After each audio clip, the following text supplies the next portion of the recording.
وہاں ایسے پروں والے گھوڑے اور اونٹ ہوں گے جو یاقوت کے بنے ہوں گے۔ آپ صرف سوچیں گے اور وہ سواری آپ کو وہاں لے جائے گی جہاں آپ جانا چاہتے ہیں۔ قرآن کی آیت کے مطابق جنتی آمنے سامنے تختوں پر بیٹھے ہوں گے۔ وہ دنیا کے قصے یاد کریں گے۔ ایک کہے گا، یاد ہے دنیا میں ہم فلاں مصیبت میں تھے اور ہم نے اللہ سے دعا کی تھی۔ دوسرا کہے گا، ہاں اللہ نے ہم پر احسان کیا اور ہمیں اس عذاب سے بچا لیا۔ وہاں کوئی لغو یا بیہودہ بات نہیں ہوگی، ہر طرف سے سلام سلام کی صدائیں آئیں گی۔ جنت میں داخلے کے وقت نبی کریم صلی اللہ علیہ وسلم اپنے مبارک ہاتھوں سے جنتیوں کو حوض کوثر کا پانی پلائیں گے۔ اس کے پیالے آسمان کے ستاروں کی تعداد کے برابر ہیں۔ اس کا پانی برف سے زیادہ ٹھنڈا، دودھ سے زیادہ سفید اور شہد سے زیادہ میٹھا ہوگا۔ جو ایک بار یہ پانی پی لے گا اسے پھر کبھی پیاس نہیں لگے گی۔ جب لوگ جنت میں داخل ہوں گے تو ان کی زبان عربی ہوگی۔ ان کا قد و قامت حضرت آدم علیہ السلام کی طرح 60 ہاتھ یعنی تقریباً 90 فٹ بلند ہوگا۔ اس کی وجہ یہ ہے کہ جنت کے پھل اتنے بڑے اور وہاں کی نعمتیں اتنی عظیم ہیں کہ انسانی جسم کو ان سے پوری طرح لطف اندوز ہونے کے لیے اس خاص قامت کی ضرورت ہوگی۔ ان کے جسم پر بال نہیں ہوں گے، آنکھیں قدرتی سرمگی ہوں گی اور وہ ہمیشہ 33 سال کے نوجوان دکھائی دیں گے۔ محلات کے علاوہ جنت میں ایسے خیمے بھی ہوں گے جو خالص موتی کے بنے ہوں گے۔ ایک ایک موتی کا خیمہ 60 میل تک بلند ہوگا۔ ان خیموں کے اندر جنتیوں کے لیے ان کی بیویاں اور خادم موجود ہوں گے، اور ایک کونے میں موجود شخص کو دوسرے کونے والا نظر نہیں آئے گا، یعنی وہ اتنے وسیع ہوں گے۔ وہاں کی عورتیں خیموں میں چھپائی گئی حوریں ہیں جو صرف اپنے شوہروں کی طرف دیکھیں گی اور ان کی محبت میں ڈوبی ہوں گی۔ جنت کے بازار کی ایک اور حیرت انگیز تفصیل یہ ہے کہ وہاں خرید و فروخت کے بجائے صورتوں کا بازار ہوگا۔ اگر کسی جنتی کا جی چاہے کہ وہ کسی خاص شکل یا صورت میں نظر آئے تو وہ اس بازار میں موجود تصویروں یا نمونوں میں سے جسے پسند کرے گا اس کی صورت ویسی ہی ہو جائے گی۔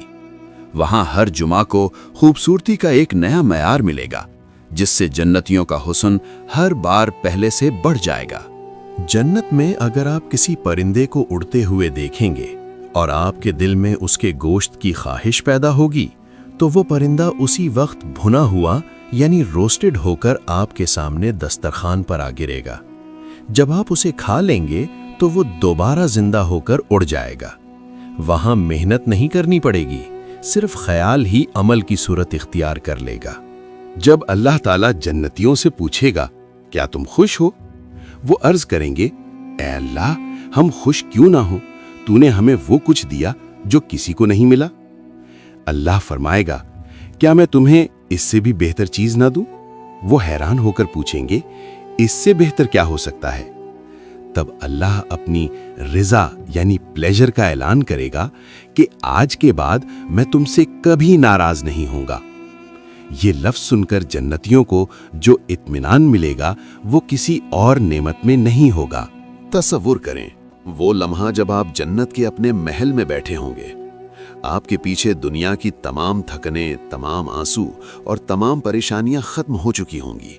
آپ اپنے ہاتھ میں موجود سونے کے جام کو دیکھیں گے، اپنے سامنے بہتی ہوئی دودھ اور شہد کی نہریں دیکھیں گے، اور پھر آپ کو یاد آئے گا کہ دنیا میں آپ نے اللہ کے لیے کیا کیا قربانیاں دی تھیں۔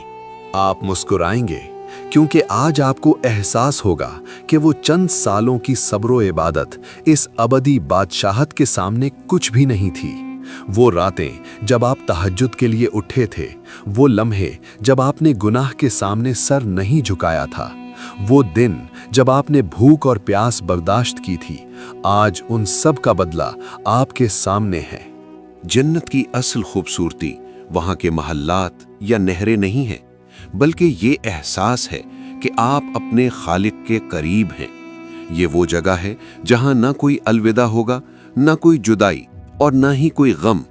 وہاں صرف سکون ہوگا، سلامتی ہوگی اور ہمیشہ رہنے والی خوشی ہوگی۔ اللہ سے دعا ہے کہ وہ ہمیں، ہمارے والدین کو اور اس پیغام کو سننے والے ہر شخص کو جنت الفردوس میں جگہ عطا فرمائے، جہاں ہم سب مل کر اپنے پیارے نبی حضرت محمد صلی اللہ علیہ وسلم کی محفل میں بیٹھ سکیں اور اپنے رب کا دیدار کر سکیں۔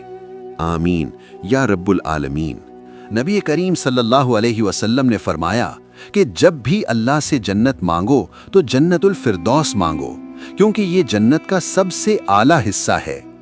اللہم انی اسألک الجنت الفردوس، اے اللہ میں تجھ سے جنت الفردوس کا سوال کرتا ہوں۔ اللہم انی اسألک لذة النظر الى وجهک والشوق الى لقائک۔ اے اللہ میں تجھ سے تیرے چہرے یعنی دیدار کی لذت کا سوال کرتا ہوں اور تجھ سے ملنے کے شوق کا طالب ہوں۔ حدیث میں آتا ہے کہ جو شخص 3 بار جنت مانگتا ہے تو جنت خود اللہ سے کہتی ہے کہ اسے مجھ میں داخل کر دے۔ اللہم اجرنی من النار وادخلنی الجنہ، اے اللہ مجھے آگ یعنی جہنم سے پناہ دے اور مجھے جنت میں داخل فرما۔ جنت تک پہنچنے کا راستہ دنیا میں ثابت قدمی ہے۔ یا مقلب القلوب ثبت قلبی علی دینک، اے دلوں کو پھیرنے والے میرے دل کو اپنے دین پر ثابت قدم رکھ۔ جنت تک پہنچنے کا راستہ اللہ کی رحمت ہے، اور اللہ کی رحمت ان لوگوں کے قریب ہے جو اس کے بندوں پر رحم کرتے ہیں۔ اگر اس ویڈیو نے آپ کے دل کو چھوا ہے اور آپ کے ایمان میں اضافے کا باعث بنی ہے تو اس ویڈیو کو لائک ضرور کریں اور اپنے دوستوں اور گھر والوں کے ساتھ شیئر کریں تاکہ یہ پیغام خیر زیادہ سے زیادہ لوگوں تک پہنچے اور آپ کے لیے صدقہ جاریہ بن جائے۔